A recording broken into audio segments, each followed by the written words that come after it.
Assalamualaikum warahmatullahi wabarakatuh. Dunsana Podcast Yajo. Hari ini kita bertemu lagi di channel YouTube Podcast Yajo. Kali ini kami berada di lapangan futsal di Kota Pariaman. Kita tadi sudah menyaksikan latihan dari tim futsal Tamar FC yang mengikuti kompetisi Info Sumbar Futsal League. Nah, sekarang saya sudah bersama dengan pelatih dari tim Tamar FC yaitu Coach David Ardi. Selamat malam Coach. Selamat malam. Oke Coach, bagaimana latihan hari ini Coach? Latihan hari ini kita lebih ke arah maintenance untuk pertandingan besok. Lebih ke arah low intensity sekarang ya. Jadi karena besok kita ada pertandingan, hari ini kita jaga kondisi dan juga lebih ke arah finishing hari ini. Finishing, berarti fokusnya tadi ke finishing. Betul. Teknis pertandingan besok ya Coach ya. Nah, informasi sedikit untuk Dunsana Podcast Yajo. Besok itu Tamar FC sudah memulai pertandingan putaran yang kedua ya Coach. Putaran kedua di mana selama di putaran pertama Tamar FC ini belum terkalahkan dan saat ini berada di puncak klasemen. Alhamdulillah tim futsal asal Kota Pariaman ini sukses di putaran pertama untuk menjadi juara paruh musim kalau istilah dalam dunia sepak bolanya atau futsal. Nah Coach, kita flashback ke belakang Coach. Ketika Coach mulai membentuk tim ini, bagaimana ceritanya Coach? Kalau tim yang usia 18 ini sebenarnya dulu kita sudah mulai dari tahun yang kemarin ada kompetisi dulu futsal namanya usia 15. Setelah itu kita seleksi beberapa pemain yang ada di Kota Pariaman dan Kabupaten Padang Pariaman, dan jadilah beberapa pemain, sekitar ada 16 pemain.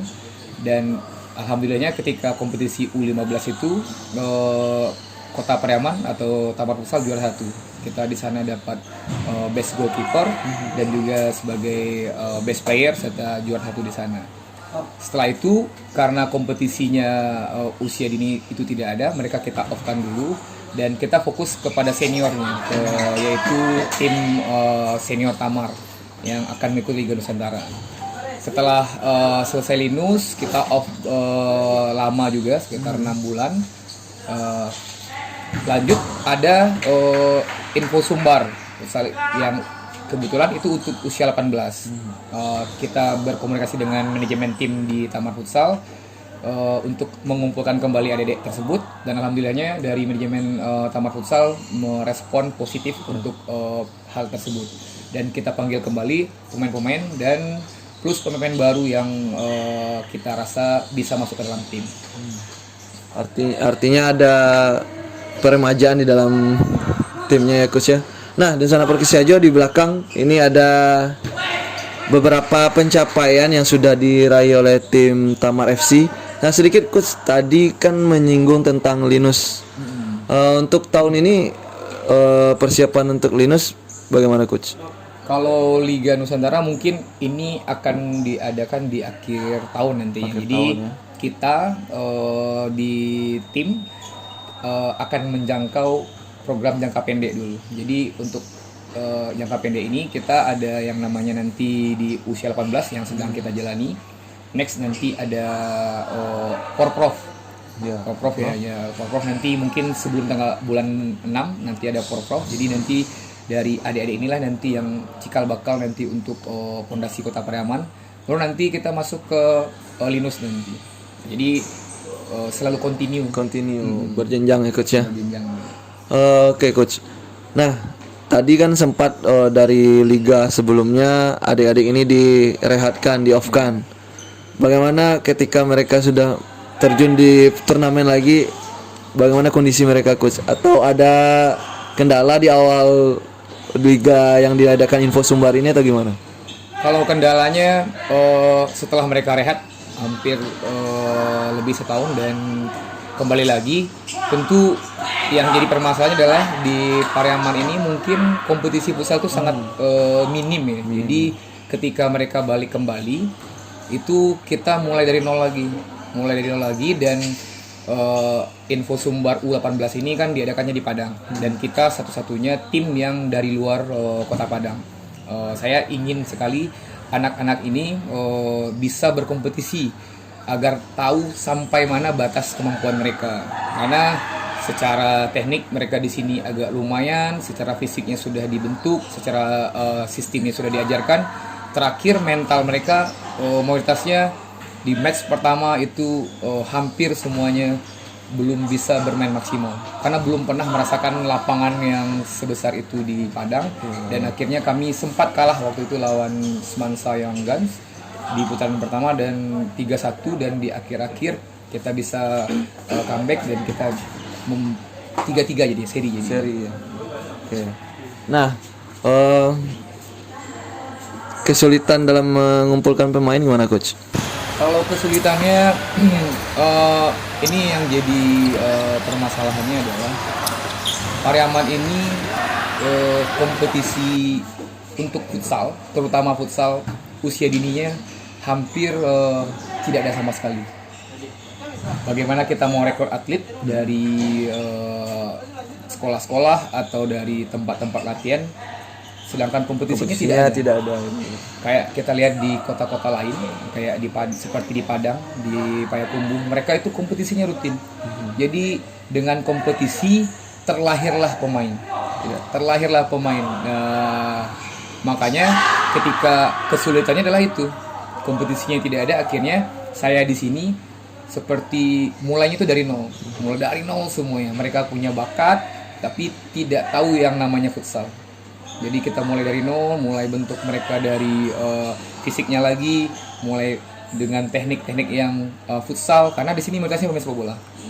Berarti kebanyakan dari lapangan besar ini ya, hampir semuanya adalah pemain sepak bola yang difutsalkan. Dan alhamdulillah yang bagusnya adalah progres mereka sangat signifikan yang saya rasakan ya, untuk sampai pencapaian hari ini. Nah, tadi coach sudah menyinggung juga tentang turnamen yang diadakan Info Sumbar. Tamar FC sekarang berada di posisi pertama. Apakah posisi yang sudah dicapai Tamar FC ini sesuai dengan target atau di luar target atau gimana coach? Di awal manajemen Tamar FC menargetkan apa ini sebenarnya? Kalau untuk target di dalam kompetisi ini, sebenarnya saya pribadi dan tim manajemen kita bukan menargetkan juaranya, tapi mengembalikan lagi atlet-atlet futsal di Pariaman agar bisa mewakili Sumatera Barat. Karena saya lihat futsal di Pariaman ini sudah lama vakum, sangat lama vakum sekali, dan sudah tidak mengirim kembali atlet-atlet untuk mewakili Sumatera Barat. Jadi target utamanya kita benar-benar untuk bagaimana meng-create pemain agar bisa mewakili Sumatera Barat. Dan ikut kompetisi itu tujuannya benar-benar bagaimana kita dapat jam terbang dan juga tahu bagaimana progres futsal di Sumatera Barat, karena Kota Padang itu kan sentralnya futsal. Jadi kita lihat, kita pelajari dan kita aplikasikan di sini. Dan kalau untuk hasil yang kemarin sebenarnya kita masih jauh dari sempurna, tapi kalau Pariaman ini mereka tuh kalau saya analogikan, Pariaman tuh kayak kita pemain itu banyak, tapi tidak ada wadahnya. Bagaimana jadi, mereka akan berkembang jadi pembiasaannya sangat kurang. Ya, jadi akhirnya dengan adanya kompetisi ini muncullah beberapa pemain yang dulu orang tidak tahu siapa dia, sekarang udah mulai mencuri mata dan juga sudah mulai tahu bagaimana futsal yang sebenarnya. Nah, juga kami dapat informasi nih coach, ada beberapa pemain Tamar FC ini yang sudah dilirik ini untuk tim Prapon Futsal Sumbar. Nah, bagaimana itu coach? Kalau untuk itu kemarin di kompetisi Info Sumbar, jadi kompetisi tersebut dijadikan ajang seleksi oleh tim kepelatihan Prapon. Mereka melihat permainan adik-adik kita Pariaman ini, dan dari tim kepelatihan tersebut memanggil beberapa pemain yang nantinya ikut seleksi di Prapon nanti di tanggal 28 dan 29 Januari nanti. Dan saya berharap sebagai pelatih besar sekali harapan ada 1 atau 2 delegasi dari Pariaman ini mewakili Sumatera Barat nanti. Nah, kalau dari adik-adik yang mungkin namanya sudah ada coach, Ya. sudah disampaikan. Nah, mereka meresponnya gimana coach? Apakah mungkin itu akan berpengaruh terhadap penampilannya mereka nanti? Biasanya kan mungkin lepas sebelumnya karena nggak diawasi gitu. Kalau sekarang ibaratnya kan ada mata yang memperhatikan permainan mereka gitu. Bagaimana coach sendiri mungkin memberikan motivasi supaya tetap bermain seperti biasa gitu? Kalau bagi pemain yang sudah terpanggil, sudah saya panggil secara pribadi, dan bagi saya pribadi sampaikan kepada mereka, jadikan bukan beban gini, jadikan sebagai motivasi agar mereka jauh lebih baik lagi.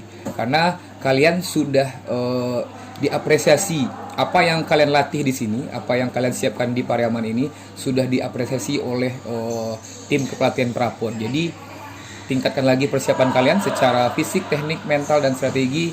Semoga nanti mereka bisa mewakili Sumatera Barat tentunya. Dengan dipanggil saja itu sebuah apresiasi atas kerja keras pemain itu sendiri ya coach ya. Betul sekali. Oke, Dunsana Podcast ya Jo. Kegiatan atau acara podcast kita hari ini juga didukung oleh ST Nusantara yang ada di Tarata, Pariaman. Nah, terima kasih juga untuk ST Nusantara sudah mensupport podcast Yajo untuk podcast hari ini. Coach,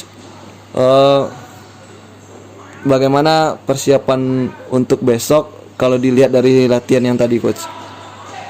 Kalau persiapan untuk besok, tim sudah siap secara pertandingan, karena kita sudah prepare dari hari Selasa dan Rabu juga kita latihan, dan hari ini juga kita latihan untuk menghadapi pertandingan putaran kedua ini. Yang putaran kedua ini jauh sangat lebih ketat daripada putaran pertama, karena di sana ada jendela transfer kemarin, di mana seluruh tim di Kota Padang sudah memprepare timnya dengan baik dan benar. Dengan masuknya pemain baru tentu akan merubah kekuatan mereka. Sedangkan kita di sini kita juga menambah pemain, tapi lebih tepatnya pemain-pemain junior yang kemarin, alhamdulillah kemarin kita juga juara usia 15 di Padang. Jadi ada beberapa pemain yang usia 15 kita wadahi mereka.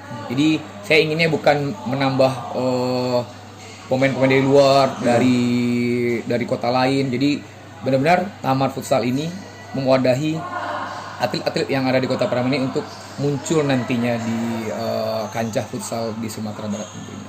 Berarti yang U15 itu minimal merasakan atmosfer kompetisi yang di atas mereka gitu ya, Coach ya. Kompetisi yang sebenarnya. Ya. Nah, Liga Futsal yang diadakan Info Sumbar ini juga cukup menarik karena dibuka juga dengan jendela transfer. Jadi benar-benar di setting seperti gimana liga yang sebenarnya gitu. Nah, ini juga sebuah hal yang sangat positif. Dan sana podcast Yajo, karena besok Tamar FC akan bertanding dan kita juga tahu bahwa tadi sudah latihan. Nah, kita memberikan waktu yang luas juga untuk Coach David Ardi dan juga adik-adik untuk beristirahat. Ya, harapan kita sebagai warga Pariaman tentunya tim Tamar FC ini bisa terus menampilkan permainan yang bagus, Coach. Ya, kalau hasil itu banyak faktor, tapi menampilkan permainan yang bagus, nah itu memang berasal dari timnya sendiri gitu. Ya, kita doakan bersama. Mudah-mudahan tim Tamar FC ini bisa terus mempertahankan posisi 1 yang sudah diduduki sekarang. Coach, sukses untuk besok, Coach. Oke. Nah, Dunsana Podcast ya Jo. Demikian tadi wawancara singkat tim podcast Yajo bersama pelatih dari tim Tamar FC yang berkompetisi di Liga Futsal yang diadakan oleh Info Sumbar. Jangan lupa terus saksikan channel YouTube podcast Yajo karena kita akan terus menggali sesuatu yang bisa membanggakan Kota Pariaman. Oke, sampai jumpa di segmen selanjutnya. Assalamualaikum warahmatullahi wabarakatuh.